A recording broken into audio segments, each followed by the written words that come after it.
PIB de 3,4% demanda estímulo? No Terraço Cast de número 463. Fala pessoal, Caio Augusto, direto da tarde de 11 de março de 2025, acompanhando mais um dia em que os mercados americanos caem diante de mais um cadinho de criatividade de Donald Trump em sua guerra comercial com aliados, falando de Santa Cruz do Rio Pardo, também no interior de São Paulo, para o episódio 463 do meu, do seu, do nosso Terraço Cast. Após o breve recesso de carnaval, estou hoje com o trio mais amado do Brasil. Vamos a elas. E aí, Raquel de Sá? Alô, alô, terraceiros e terraceiras! Aqui quem fala é ela, a mulher do tempo sem tempo, que veio aqui, né, dizer que, sobrou um tempinho até, né? Porque semana passada esse âncora-chefe de todos nós, nos deu, né, o prazer de ter uma folguinha, né, neste carnaval, mas, obviamente, somos todos muito trabalhadores aqui, muito dedicados, né, a mulher do tempo sem tempo não pode ficar com muito tempo na mão, né, que voltamos já, né, foi apenas uma pequena pausa, né, estamos de volta aqui com a previsão do tempo para todos vocês. A previsão do tempo é parece que vai mudar o tempo, parece que vai dar uma chovida. Então, se você está me ouvindo, né, assim, e está chovendo por aí, está mais frio, né, lembre que a mulher do tempo sem tempo te avisou primeiro. Mas se tiver bem calor, lembre que a previsão do tempo está sempre errada. E é isso, meus caros, eu tenho certeza que vocês vieram aqui, né, estão ouvindo esse podcast justamente apenas para isso, né, para ouvir a previsão do tempo, é essa. E digo mais, gente, digo mais.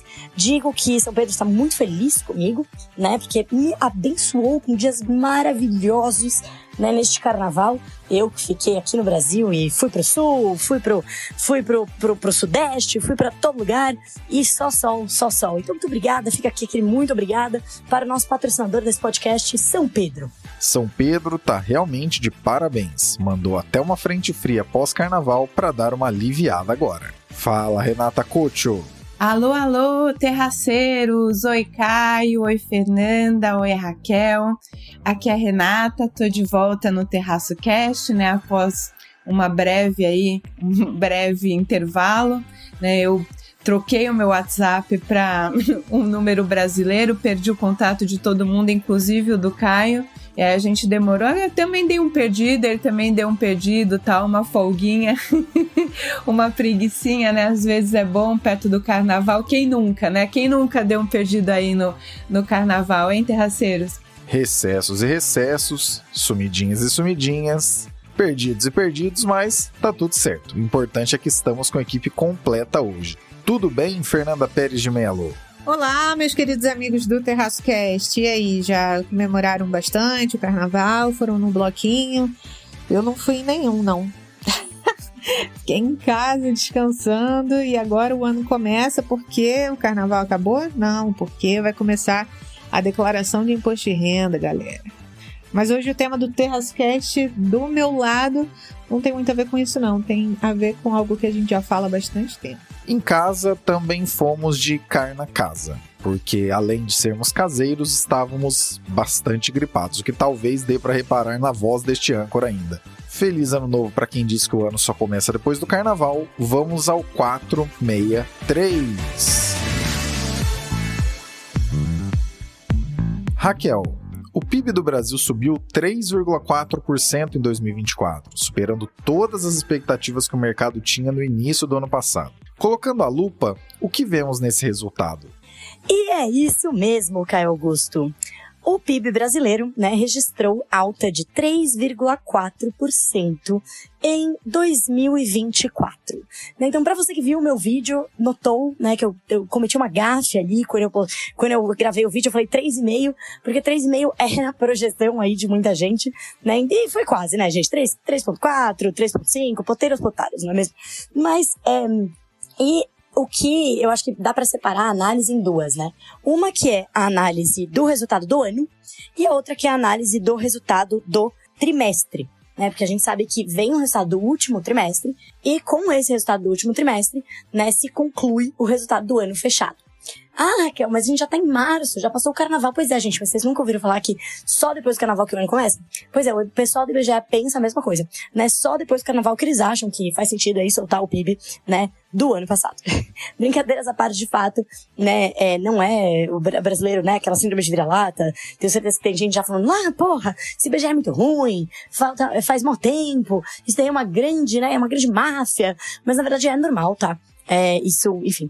Esse tipo de dado demora para sair. No Brasil, inclusive, a gente deveria fazer mais revisões, né? Nos Estados Unidos, por exemplo, né, na Europa, você tem a primeira leitura, a segunda leitura, a terceira leitura, né? E aí eles vão revisando esses dados. Aqui a gente também faz revisões, mas elas não são assim publicadas com primeira, segunda, terceira leitura. É só quando tem o do próximo trimestre, né? Então fica aqui, né, uma defesa breve aqui, né, aos dados aqui do IBGE, para ninguém achar que também ali entrar na teoria da conspiração. Bom, dito isso, né, isso tudo já estabelecido, né, vamos ao resultado. 3,4%. Mais uma vez, o PIB brasileiro cresce acima de 3%. Isso é muito, tá? Isso é bem, inclusive, acima do nosso PIB potencial. O que é o PIB potencial? Eu já falei dele aqui várias vezes, né, nesse podcast. O PIB potencial é aquele crescimento, né, a quantia, é o tanto que o país cresce usando tudo aquilo disponível de capital e trabalho. Né? Então, diante do... É o potencial, literalmente, né? E você atingiu o seu potencial, né? Se a gente fala isso pro crescimento econômico do país, é isso. Né? E o PIB potencial brasileiro, ele tá por volta de, né, 1,5%, 1,7%. Como é que sobe esse PIB potencial? Com ganhos de produtividade. Como é que ganha a produtividade? Aí, gente, né, a gente abre uma nova caixa de Pandora aqui, né? Mas a minha humilde opinião, né, você tem ganhos de produtividade investindo em questões estruturais, como infraestrutura, educação, saúde, etc. Aí você ganha, né, produtividade. Mas enfim, I diverge, tá? Voltando aqui pra caixinha do PIB. A gente cresceu 3,5%, ou seja, muito acima do potencial. E também, tá? Já muita gente fala, mas e a pandemia? Não tinha que recuperar? Já recuperou, tá? Já deixamos o nível pré-pandemia, já ficou pra trás, a gente já cresceu mais do que isso, né? E muito se compara, na verdade, com o nível que a gente estava lá em 2010. De fato, o nível de 2010, se a gente olha diversas, enfim, por exemplo, produção industrial, né, principalmente quando a gente olha para manufatura, tal, algumas das linhas, né, vamos dizer, das categorias da economia ainda seguem até um pouco abaixo ali do ano de 2010, 2011, né, que foi antes da crise de 2015. A gente teve aquela crise gravíssima, né, que acabou reduzindo bastante o nosso PIB entre 2015 e 2016, né, e depois a gente teve a crise da pandemia, etc. Então, às vezes, a gente compara lá com o nível de 2010. Então, esse crescimento foi bastante elevado, né. O que puxou o crescimento?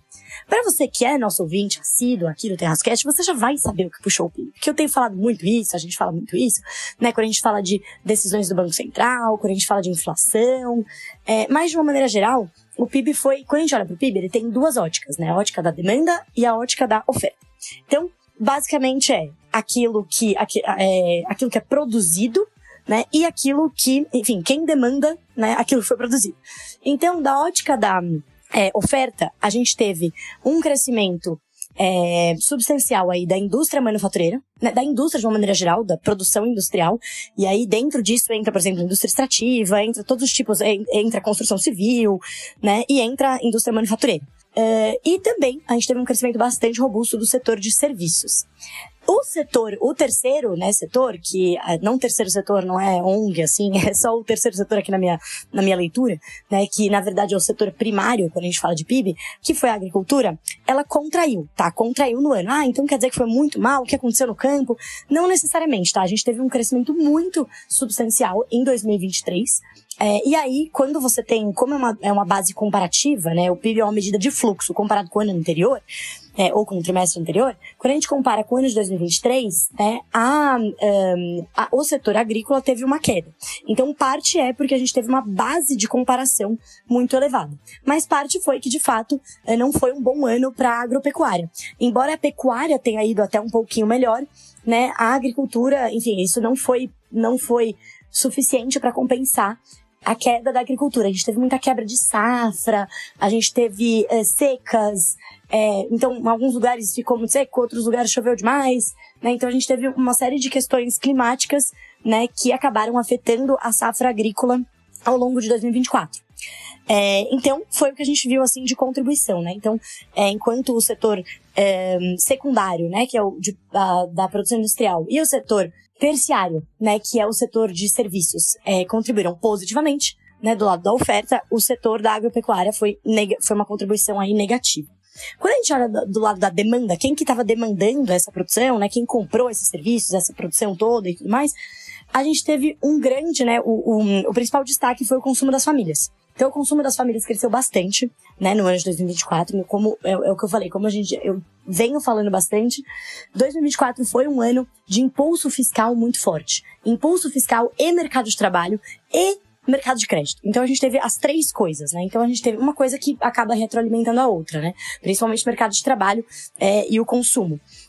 A gente teve uma série em termos de impulso fiscal, a gente teve mudança, né, na política de valorização do salário mínimo, que fez efeito a partir do começo do ano passado. A gente teve os precatórios, foram pagos no fim de 2023 e foram gastos principalmente na primeira metade do ano aí, tiveram um impacto substancial. A gente teve uma série de programas sociais que cresceram em termos de número de beneficiários. Então, o impulso fiscal foi grande, né? Ao mesmo tempo, o mercado de trabalho também bastante aquecido, com uma economia que estava sendo impulsionada, ela já estava atuando na sua plena capacidade, ela continuou sendo impulsionada. Então você teve um mercado de trabalho que acabou encerrando o ano ali com um recorde de baixa, o nível de desemprego. Então um mercado de trabalho muito aquecido, as pessoas trabalhando, as pessoas com renda, e uma inflação relativamente controlada ao longo do ano, tá? Então a gente não teve, quando a gente olha para o crescimento da renda das famílias, foi um crescimento de 7% acima da inflação, tá? O crescimento da renda real disponível das famílias, das pessoas. Então, isso, para onde foi esse dinheiro? Para o consumo de bens e consumo de serviços. Então, o consumo das famílias foi um grande propulsor, tá, desse crescimento. Ao mesmo tempo, a gente teve ali, que também ajudou o consumo, né, o mercado de crédito. O mercado de crédito estava bastante aquecido no ano passado. Então, a gente teve uma taxa Selic, né, que a gente tem que lembrar que a taxa Selic, mudanças na taxa Selic demoram para fazer efeito na economia. Então, a gente teve ali uma parte do ano que a economia ainda estava sendo estimulada, com uma política monetária, na verdade, assim, que não estava tão contracionista, né? O Banco Central não estava elevando ainda a taxa de juros, ainda estava vindo ali de um efeito de um ciclo de queda do ano anterior, lá de 2023, e ao mesmo tempo a gente teve mudanças regulatórias, a gente teve uma demanda muito forte pelo crédito, situação financeira das empresas estava boa, então assim, o mercado de crédito estava realmente muito forte. E isso ajudou o consumo, né? O consumo que a gente fala ali, o varejo crédito, né, que é casa, né, mesmo imóvel, carro, etc. Então uma coisa impulsionou a outra. E aí a nossa economia estava super aquecida. O super aquecida, de novo, como eu sempre falo, é tipo como se você superaquecer o seu computador ou o seu celular. Não é bom, né? Não é aquele superaquecido bom. Mas isso mostrou aí no resultado do PIB. Então a gente teve o consumo das famílias muito forte, investimento também, que é a formação bruta de capital fixo, também cresceu bastante. Então, bastante relacionado a essa questão que eu falei do crédito, né? Do crédito bombando ao longo do ano. Então, bastante investimento, o que é bom, tá? Investimento privado. Então, isso acabou, né, retroalimentando também esse ciclo de crescimento. Mas a gente sabe que isso começou a alimentar a inflação. A gente sabe que a economia superaquecida, ela é bom só no curto prazo. E o Banco Central tá muito ciente disso tudo. Então, ele começou o ciclo de elevação de juros mais ou menos no meio de 2024, e isso começa a fazer efeito. Quando? Começa a fazer efeito no último trimestre. E aí a gente pula para o resultado do último TRI de 2024. Foi um resultado que veio abaixo das expectativas, veio um crescimento de 0,2%, as expectativas, o consenso estava em 0,4%, eu acho, se não me engano. Então veio abaixo das expectativas e mostrou uma perda de ímpeto mesmo. E mesmo se ele tivesse vindo dentro das expectativas, né, as expectativas já tinham na conta ali uma desaceleração, né, do crescimento. Então não é uma desaceleração da economia em si, não é que a economia está entrando em recessão, mas uma desaceleração do crescimento. Cresceu, 0,2%. Mas foi um ritmo muito mais fraco do que a gente viu nos trimestres anteriores. Então, como isso, né, acaba fechando bem o ciclo que eu estava contando aqui, né? O Banco Central elevando os juros, isso finalmente fazendo efeito na economia. A gente vê uma desaceleração já né, no setor de serviços, já vê uma desaceleração forte na produção industrial. Então, de uma maneira geral, uma desaceleração, né, ali no consumo também. Então, uma desaceleração esperada, né? O mercado de trabalho também já mostrou alguns sinais nos últimos dados aí que saíram nas últimas semanas, o CAGED, a PNAD, né? Então, mostrando aqueles primeiros sinais de desaquecimento. E agora, beleza, né? Esse resultado, o que a gente espera pro ano que vem? O que a gente deve, quer dizer, pra esse ano, eu fico falando do ano passado, perde a cabeça. O que a gente espera pra 2025? Então a gente já vê esse comecinho de aceleração, mas, pô, vai entrar em recessão? Olha, se seguir o ciclo, né, que é o ciclo econômico, então eu tô falando que tava uma economia superaquecida, aí Banco Central elevou os juros, em teoria a gente estaria esse ano num ciclo de, o quê? De arrumação, né? De uma desaceleração suave, um soft landing. Então, pô, vamos lá, a economia vai começar a perder força pros preços, né, para ela não conseguir continuar super aquecida e os preços acabarem saindo do controle e aí a gente ter que conviver com o freio de arrumação da taxa de juros por muito mais tempo, ou pior, né, a taxa de juros não subir e a inflação, enfim, acabar carcomendo os benefícios de, né, ela acaba compensando negativamente os benefícios de curto prazo daquele crescimento econômico. Isso é típico, né, da literatura econômica, típico da história econômica. A gente já viu esse filme muitas vezes no Brasil, inclusive em 2015. Né? Então, o que a gente deve esperar esse ano é esse freio de arrumação. Porém, tem um risco, né? Qual que é o risco? O risco justamente não é a gente entrar numa recessão, o risco é a gente continuar crescendo muito. Por quê? Porque o risco é o governo continuar, né, o governo, na verdade, apertar o acelerador, né, em medidas tanto fiscais, quanto parafiscais, quanto regulatórias, né, que continuem estimulando a economia no momento que ela precisa frear, né. Que medidas são essas? Todas essas teriam impacto fiscal? Não necessariamente, né. Então, por exemplo, a reforma do imposto de renda que que se espera que seja proposta ali nos próximos meses, que seria você isentar, né, aumentar a faixa de isenção para R$5 mil. Essa medida é bastante inflacionária, enfim, ela tem o poder aí de impulsionar bastante a economia, porque você tá dando mais, você acaba liberando mais dinheiro, né, em termos de renda disponível, que é aquela depois do pagamento de impostos. Você tá liberando para a parte da população que tem uma propensão a consumir maior, né, que é a população de renda mais baixa, e você, enfim, acaba estimulando bastante a economia. Essa é uma medida que seria uma medida fiscal, porque, né, se não for aprovada uma outra medida que compense em termos fiscais, você tem um gasto, né? Mas dá para ser parafiscal também, né? Como que é o parafiscal? O uso de bancos públicos, liberação de mais crédito. Então, pô, quando os juros sobem, o crédito tem que ficar mais caro. É o objetivo, né, da elevação dos juros, é você frear. E um dos meios de você frear é pelo crédito mais caro. E aí, se ao mesmo tempo o governo usa linhas de crédito subsidiadas, né, ali por bancos públicos, isso acaba basicamente o freio do Banco Central freia e do outro lado acelera, os bancos públicos. Medidas regulatórias, por exemplo, a medida ali do FGTS, né, liberar o FGTS, aí ao mesmo tempo, né, montar ali, né, o crédito consignado, privado. Então, uma série de medidas que o governo está buscando ali para retomar parte da popularidade, que pode acabar impulsionando novamente a economia. Aí o que a gente teria? A gente teria uma economia que não ia desacelerar tanto esse ano, né? Ela ia ganhar ímpeto de novo, e aí a gente poderia estar construindo uma bola de neve mais perigosa que em algum momento vai explodir, tá? Enfim, isso já é certeza, né? Não há dúvidas, a história em si deixa muito claro que essa bomba explode em algum momento. Então é isso, né? Como sempre, terminando aqui com aquele o quê? Aguardando as cenas dos próximos capítulos. Aqui de quem? Do Terraço Cash.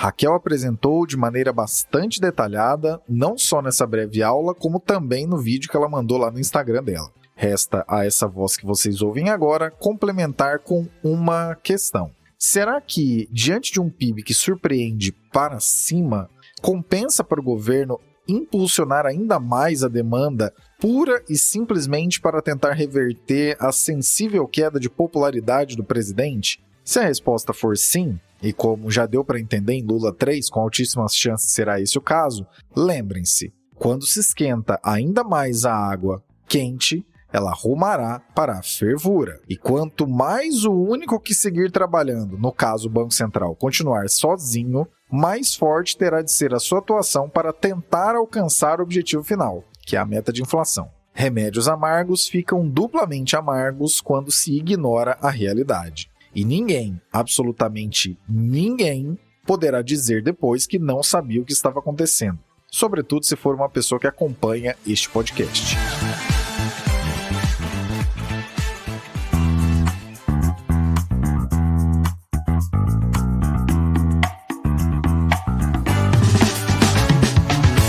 Na Linktree do Terraço Econômico estão todas as informações pertinentes sobre nossas atividades, como nossas redes sociais oficiais, parcerias e e-books atualizados. Saiba por onde nos encontrar, independente da rede, é só dar uma olhada no link que está na descrição desse episódio.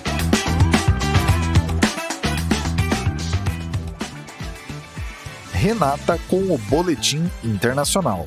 O vai e vem de tarifas de Trump e como isso chacoalha os mercados e não só globalmente. E o Caio pediu para eu voltar essa semana falando novamente aí do Trump e da parte econômica, né, das tarifas, desse on and off, né, o liga e desliga, vai, faz que vai, faz, não vou, né, tá meio perdido o Trump com relação às tarifas e a gente vai comentar um pouco isso, né, eu acho até melhor também falar de economia ao invés de falar aí das atrocidades que ele está fazendo no cenário internacional com relação aos conflitos, né, tanto do Oriente Médio quanto da Rússia e da Ucrânia. Então vamos falar de economia que a gente ganha mais ou perde menos, vamos ver, né? E aí, como eu falei, né, a questão das tarifas do Trump, ele não sabe muito bem, né? Parece uma barata tonta com relação às tarifas, eu não sei se ele faz isso de propósito, né? Se esses recuos que ele dá são, digamos assim, estratégicos, né? Ele tenta blefar naquela arte da negociação dele, que a gente não entende muito bem, até porque já não deu muito certo em algumas das próprias empresas. Mas enfim, e quais são os impactos disso, né? Quais são os impactos de a gente não saber, né, que tipo de regime tarifário a gente vai ter no comércio internacional? E o primeiro impacto que a gente tem é diretamente nas empresas, né? O impacto aí microeconômico. Como é que você, como um CEO, vai tomar decisões de investimento, se você investe ou não em determinado país, em aumentar ou diminuir sua linha de montagem, né? Diminuir no sentido de reatualizar, né? Modernizar. Como é que você faz isso se você não sabe que tipo de arcabouço legal, regime tarifário, né? Como é que você prevê as suas receitas, o seu custo, o seu preço, se você não sabe que tipo de regime vai estar funcionando, né? Então, acho que esse impacto, que é um impacto direto nas empresas, é um impacto que é importante a gente ver também, né? E isso está gerando, inclusive, um reflexo importante na Bolsa de Valores, né? A Bolsa de Valores tem perdido valor desde o começo do mandato do Trump, e isso se deve não só às medidas que ele vem tomando, que acabam prejudicando algumas empresas, né?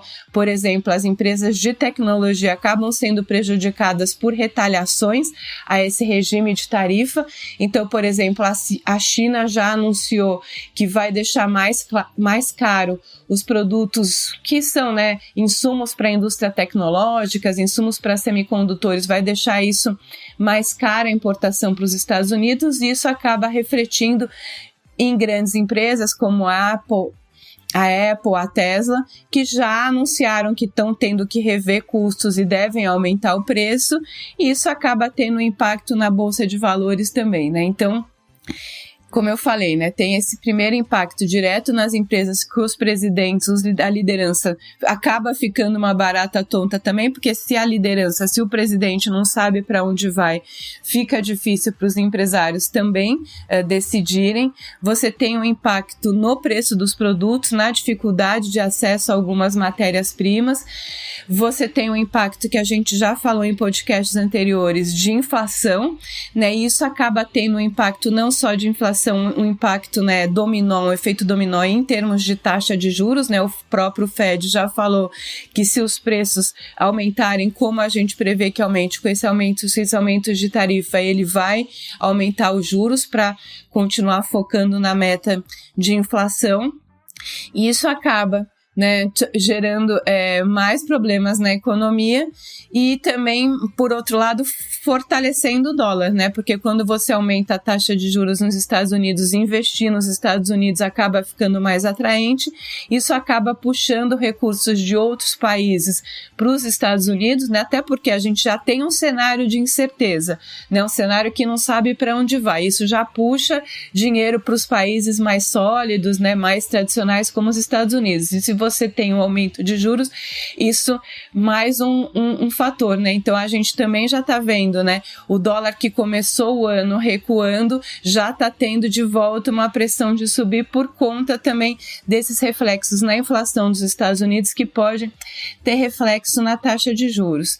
Mas assim, se a gente for olhar exclusivamente para o Brasil, ainda é muito difícil prever se essa política maluca do Trump vai ser benéfica ou prejudicial para o Brasil.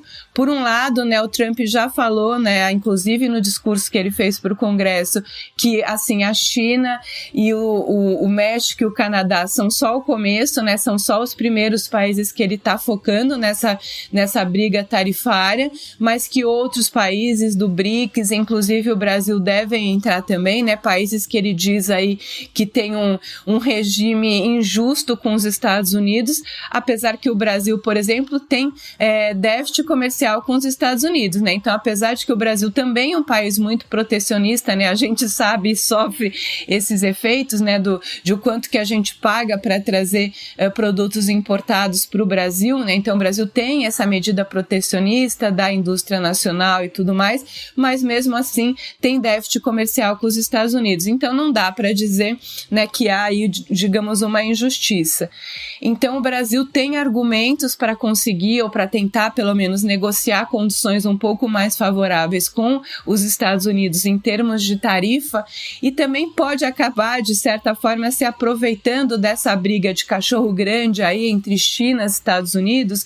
O Brasil, de certa forma, se conseguir se posicionar de maneira estratégica e pragmática, pode acabar conseguindo vender ou fazer mais negócio tanto com a China quanto com os Estados Unidos, né? A China é hoje um grande parceiro comercial do Brasil, né? Assim como os Estados Unidos, são os dois maiores parceiros comerciais do Brasil, e o Brasil pode se beneficiar, né? Tanto exportando matérias-primas, tanto para a China quanto para os Estados Unidos, enquanto os dois estiverem nessa briga. Então, é difícil dizer se para as exportações ou se para a economia brasileira essa política meio confusa do Trump vai ser benéfica ou não, até porque como a gente nem sabe qual política ainda, fica difícil fazer essa análise, mas é para se considerar, né, quando vocês estiverem considerando aí a análise de vocês, pensar também que o Brasil pode acabar se beneficiando dessa guerra de tarifas entre os Estados Unidos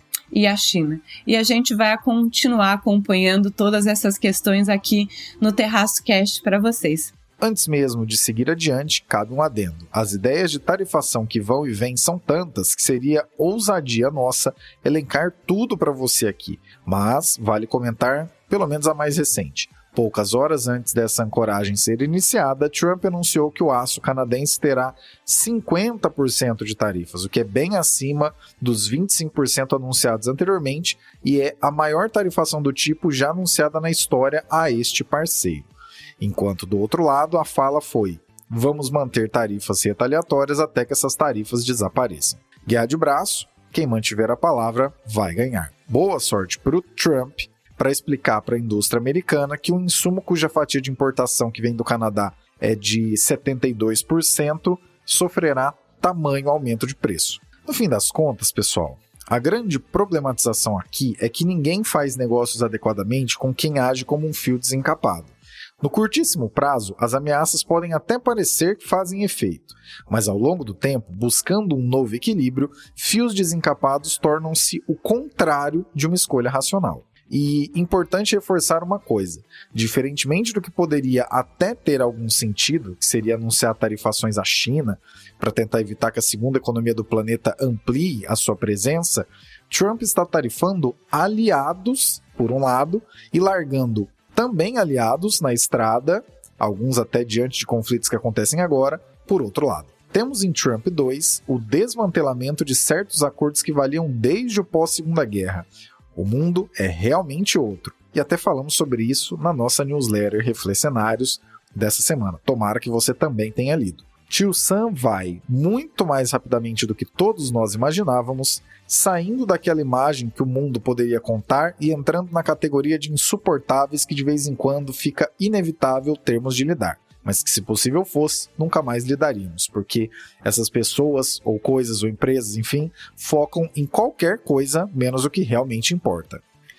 E quanto ao Brasil, se a gente seguir o caminho traçado também da Segunda Guerra em diante, mexendo mais com diplomacia e com o que realmente importa do que tomando o lado e se queimando de graça, talvez caladinhos consigamos um belo lugar ao sol no próximo equilíbrio que vier, após essa estratégia de pombo no tabuleiro que Trump está magistralmente executando.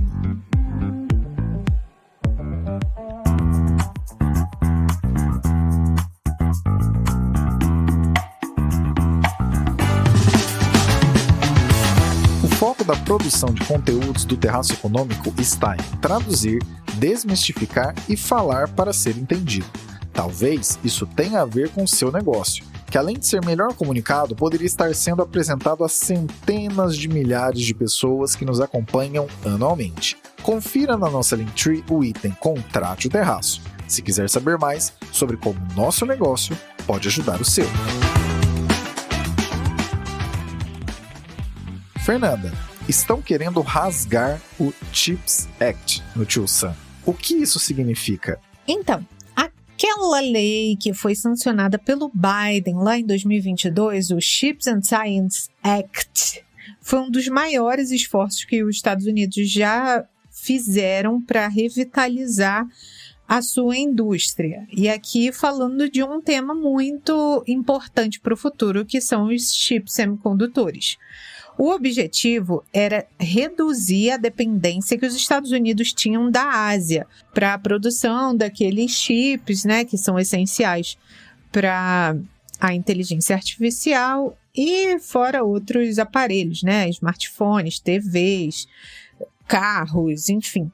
Para isso, o governo americano disponibilizou 52 bilhões, estimulando um investimento total de quase 450 bilhões de dólares para esse setor. Mas essa iniciativa, que parecia ser um consenso dos democratas e republicanos, agora se tornou um alvo do Trump. O Trump classifica esse CHIPS Act como um desperdício de dinheiro público e pressiona o Congresso para revogar a legislação, e o argumento dele é que as tarifas sobre as importações seriam mais eficazes do que os subsídios para estimular a produção nos Estados Unidos.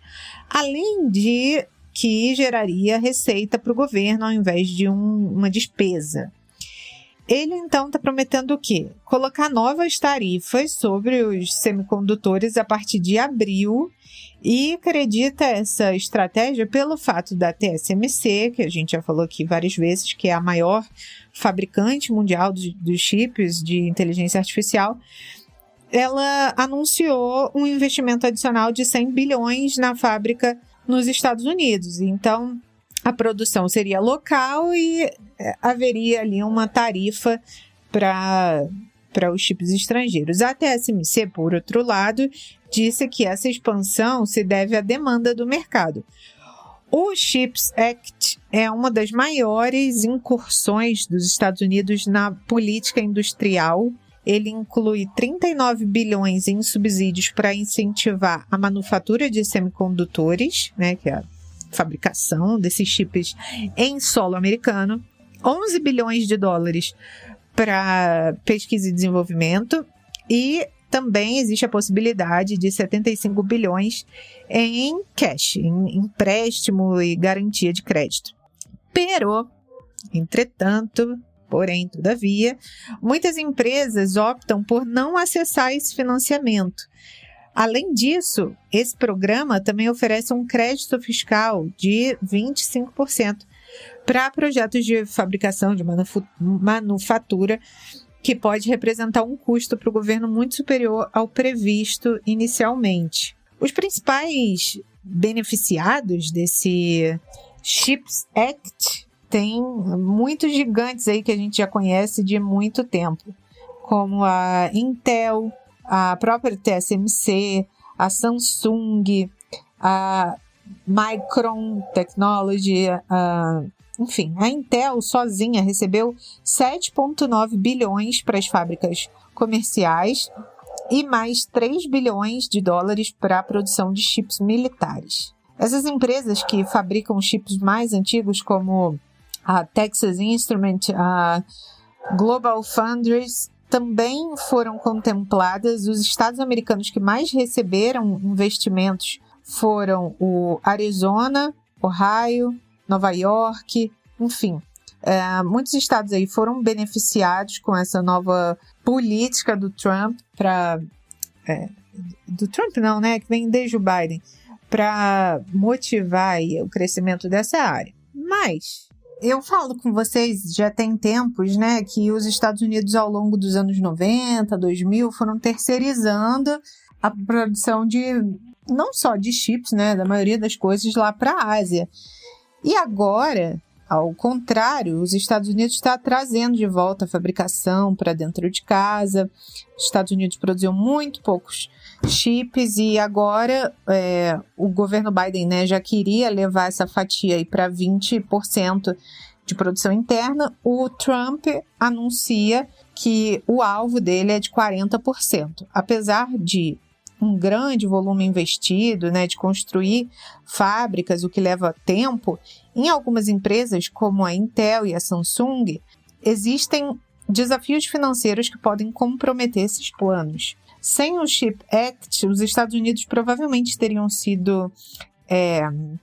Eles teriam, na verdade, visto a sua fatia no mercado global de chips semicondutores cair bastante, cair lá para 8%. E com a lei, a previsão é que essa participação cresça para 14% até 2032. Paralelamente, a gente tem a China, que também está investindo pesado na sua indústria de chips semicondutores, o que levanta preocupações sobre as autoridades americanas. A gente pensa, bom, como que vai ser isso, né? A China tem um plano de longo prazo, depois do Trump a gente não sabe quem vem aí adiante, e revogar o CHIPS Act não vai ser uma tarefa fácil para o Trump. A lei tem um amplo apoio do Congresso e muitos distritos republicanos foram escolhidos para abrigar as fábricas beneficiadas pelo programa. E, além disso, os democratas no Senado poderiam barrar uma tentativa de revogação. E mesmo sem a revogação total, o governo Trump pode minar o CHIPS Act de outras formas. Por exemplo, o secretário de Comércio, que agora supervisiona a implementação da lei, declarou apoio a essa iniciativa, mas o departamento que gerencia o programa já perdeu 40% dos funcionários devido aos cortes da administração do Trump. Algumas regras desse CHIPS Act vão permitir que o governo atrase ou recupere fundos que já estavam concedidos, o que preocupa as empresas do setor.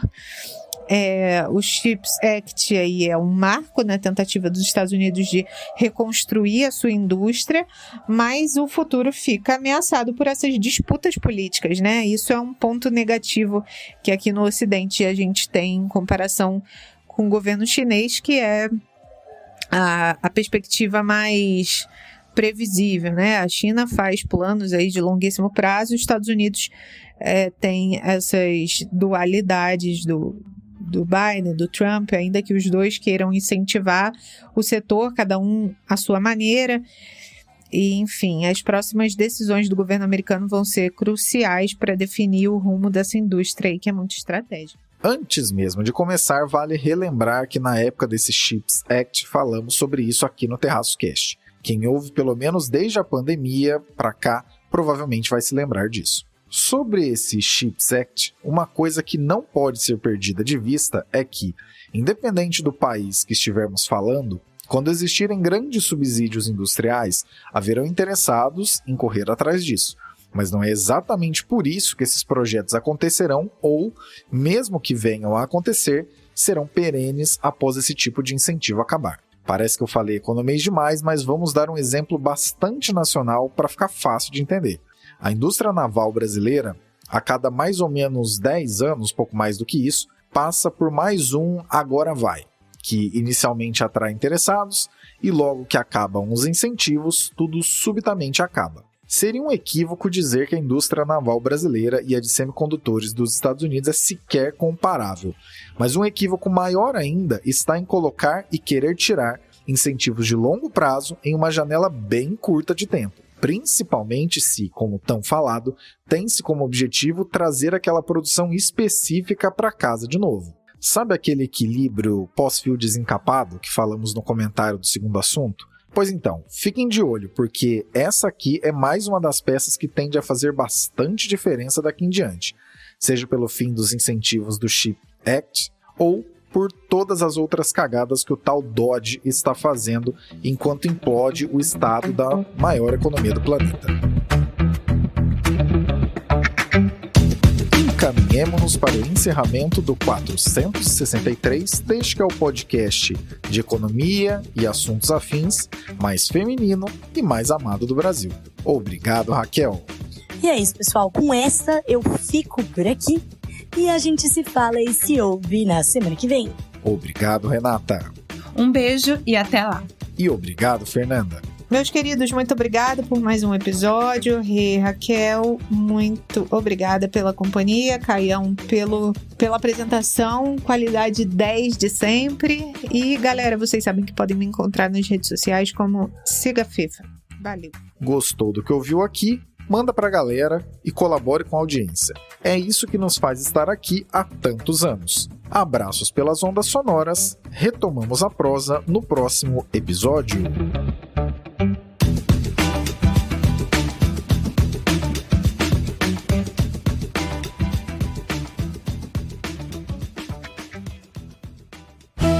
Este episódio foi editado por Atelas, soluções em áudio para podcasts. Encontre a Atelas nas redes sociais. É só buscar por @AtelasEdição.